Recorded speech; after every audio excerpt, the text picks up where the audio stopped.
हरे कृष्ण। गरुड़ पुराण में कहा गया है कि जो व्यक्ति भक्ति भाव पूर्वक सर्वदा एकादशी व्रत का पालन करता है वह भगवान विष्णु के धाम को प्राप्त करता है और विष्णु के समान सारूप्य प्राप्त करता है। ऐसी ही पवित्र एकादशी तिथि श्रावण मास के शुक्ल पक्ष में आने वाली पुत्रदा एकादशी है, जो कुछ ही समय में हमारे द्वार पर आने वाली है।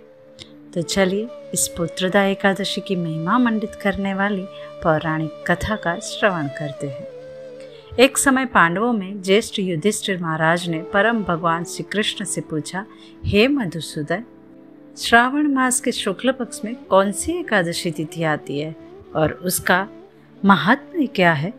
कृपया इसका विस्तार पूर्वक वर्णन करें।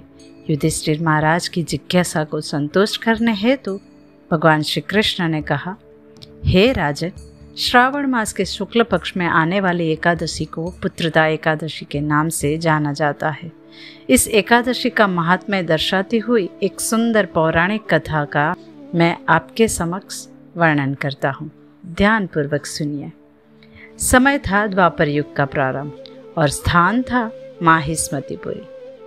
देवराज इंद्र को भी ईर्षा हो ऐसी सुंदर नगरी और वैकुंठ में वास करने योग्य प्रजाजन।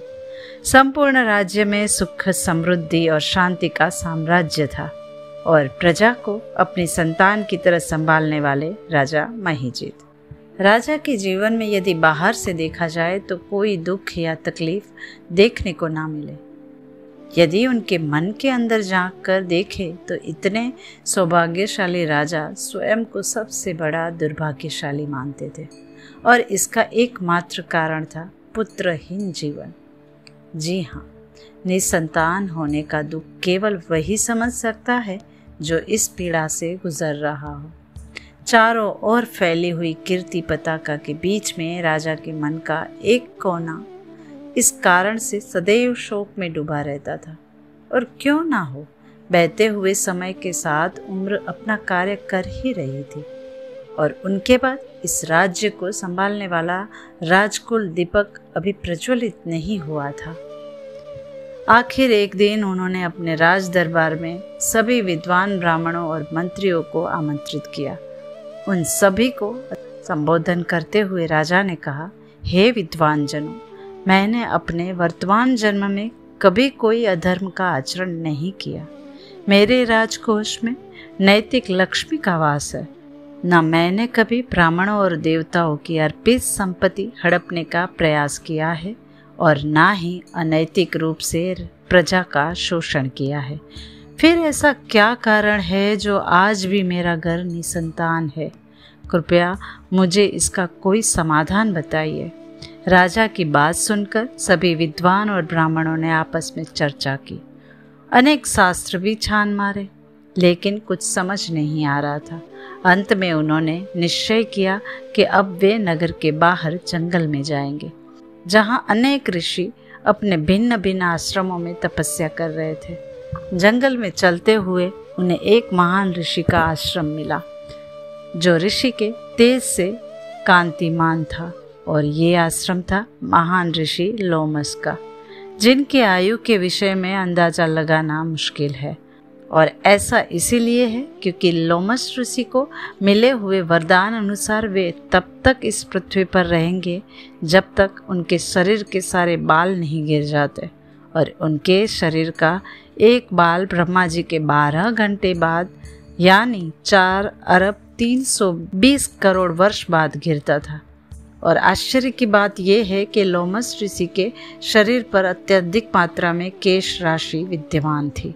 इस तथ्य से हम समझ सकते हैं कि लोमस ऋषि इतने वर्षों से तपस्या करने के कारण कितने तेजस्वी और त्रिकाल ज्ञानी बन चुके होंगे।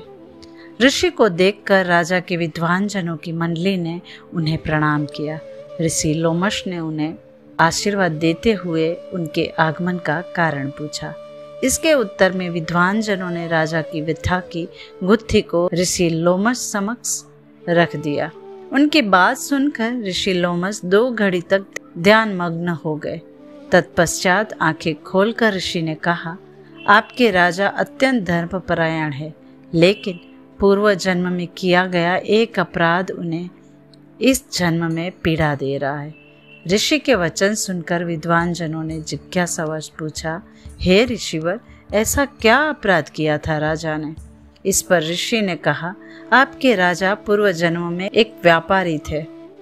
अपने व्यापार को विकसित करने हेतु वे अनेक स्थान पर भ्रमण करते और कई बार कुछ पाप कृत्य भी करते थे।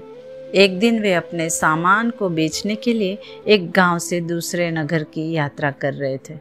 वो समय था ज्येष्ठ मास की झुलसती गर्मी का और दिन था शुक्ल पक्ष की एकादशी का।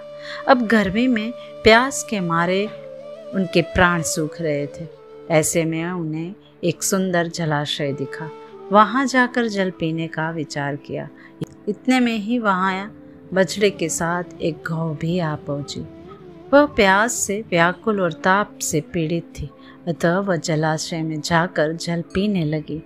उसी क्षण राजा ने पानी पीती हुई गाय को हाँक कर दूर हटा दिया। इस प्रकार स्वार्थवश निर्दयता पूर्वक राजा ने उस गाय और उसके बछड़े को धक्का दे दिया और स्वयं पानी पीने लगा। गाय और उस नवजात बछड़े के प्रति किए गए इस अपराध के कारण राजा इस जन्म में निसंतान है। ऋषि लोमश की बात सुनकर राजा के विद्वानों ने कहा, हे ऋषिवर, वेदों का कथन है कि पुण्य अर्जित करके मनुष्य पूर्व जन्म के पापों का नाश कर सकता है। तो कृपया ऐसा कोई उपाय बताइए जिससे हमारे राजा पूर्व जन्म के पाप से मुक्त हो सके। लोमश ऋषि ने कहा, श्रावण मास के शुक्ल पक्ष में आने वाली पुत्रदा एकादशी को राजा सहित आप सब भी इस एकादशी का निष्ठा और नियम पूर्वक पालन करिए और द्वादशी के दिन इससे जो भी पुण्य फल प्राप्त हो उसे अपने राजा को समर्पित कर दीजिए। इस प्रकार राजा अपने अपराध से मुक्त हो जाएंगे और उन्हें संतान प्राप्ति अवश्य होगी। ऋषि की बात सुनकर सभी विद्वान जन अत्यंत प्रसन्न हो गए। वे वापिस अपने राज्य में लौट गए और राजा को भी ये शुभ समाचार कह सुनाया। श्रावण मास के शुक्ल पक्ष में जब पुत्रदा एकादशी आई तो राजा ने अपने परिवार और समस्त प्रजा सहित इस एकादशी का अत्यंत श्रद्धा पूर्वक पालन किया और उसके पुण्य फल स्वरूप उन्हें एक सुंदर और स्वस्थ राजकुमार की प्राप्ति हुई। कथा का समापन करते हुए भगवान श्री कृष्ण ने कहा, हे युधिष्ठिर महाराज, जो भी इस एकादशी व्रत का पालन करता है, उसकी कथा का श्रवण या पठन करता है, उसे पुत्र प्राप्ति होती है और उसके समस्त पाप नष्ट हो जाते हैं। इतना ही नहीं, इस कथा का श्रवण मात्र करने से भी व्यक्ति को अश्वमेध यज्ञ का फल प्राप्त होता है। तो इसीलिए पुत्रदा एकादशी की महिमा मंडित करती हुई इस कथा को उन सभी लोगों तक पहुंचाइए जिन्होंने अभी तक इसे नहीं सुना है, और जो आपके व्हाट्सएप ग्रुप है उन सभी में अभी शेयर कर दीजिए। और आप तो जानते ही हैं, हम आपके लिए वैदिक प्रमाणभूत कथा की सरिता को आपके लिए सदैव प्रस्तुत करते रहने का प्रयास करते हैं। तो आप भी इस अभियान में हमारे साथ जुड़ना चाहते हैं तो लिंक नीचे डिस्क्रिप्शन बॉक्स में दी गई है। आप हमसे जुड़कर हमारा सहयोग कर सकते हैं। तो चलिए, श्रावण मास के शुक्ल पक्ष में आने वाली इस परम पवित्र पुत्रदा एकादशी का श्रद्धा और नियम पूर्वक पालन करते हैं और परम भगवान श्री हरि विष्णु नारायण के चरण कमलों में स्वयं की चेतना को समर्पित करते हैं।